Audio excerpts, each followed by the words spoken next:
நீ எப்படி இருக்க? நல்லா இருக்கியா? இருக்கேன். நீ? பார்த்தா தெரியல. எனக்கு எதுவும் தெரியலையே.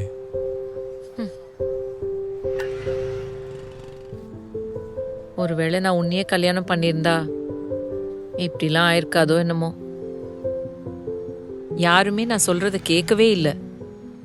ஜாதி தான் பெருசு, கௌரவம் தான் முக்கியம், மரியாதை அது இதுன்னு சொல்லி உன்னை பயமுறுத்தி என்ன பிளாக்மெயில் பண்ணி எவ்வளோ நாடகம்.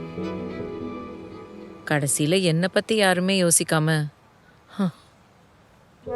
ஒரே ஜாதின்னு சொந்தத்திலே கல்யாணம் பண்ணி வச்சாங்க. அதோட என் பெத்தவங்க கடமை முடிஞ்சது. என் கதையும் தான்.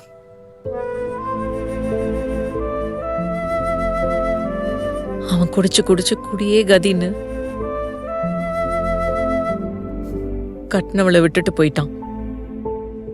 அதுக்கப்புறம் தனியா என் குழந்தைய வளர்க்கறதுக்கு நான் எவ்வளவு கஷ்டப்பட்டேன் தெரியுமா? அப்போ எந்த சொந்தமும் வரல, எந்த கௌரவமும் காப்பாத்தல. கடந்த காலத்தோட நினைவும் எதிர்காலத்தை பத்தின பயமும் நிகழ்காலத்துல இருக்க சந்தோஷத்தை திருடிடும். நீ அதை பத்திலாம் யோசிக்காத, பாத்துக்கலாம். எனக்கு இருக்கிற ஒரே சந்தோஷம் என் பையன்தான். இப்ப அவனுக்கே நான் ரொம்ப பெரிய பாரம் ஆயிட்டனே.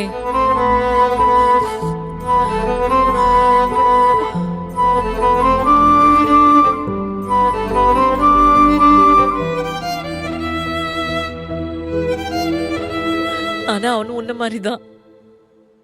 அவனுக்கு என் மேல அவ்வளோ பாசம்.